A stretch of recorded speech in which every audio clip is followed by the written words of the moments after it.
Let's be honest, a lot of designers open Figma first. I stopped doing that about a year ago, and honestly, it changed how fast I deliver.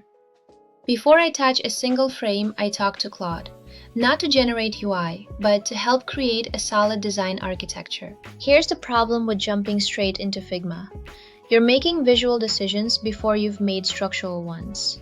You end up redesigning the same screen 4 times because the flow wasn't clear to begin with. Let me show you what that actually looks like. So this is a project I'm working on right now, a dashboard for a B2B SaaS tool. Before any of this existed in Figma, it was a deep text conversation with Claude. I'd prompt something like, here's the product, X. The main user is Y. Their core task is Z. And ask, what are the key user flows? What screens do we need minimum? Where are the decision points? And what comes back is a map. Entities, states, edge cases.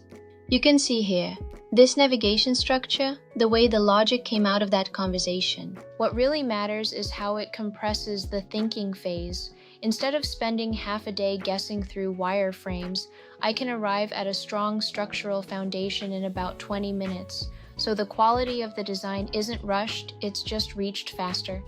The creative decisions and research, though, that's still where our expertise comes in.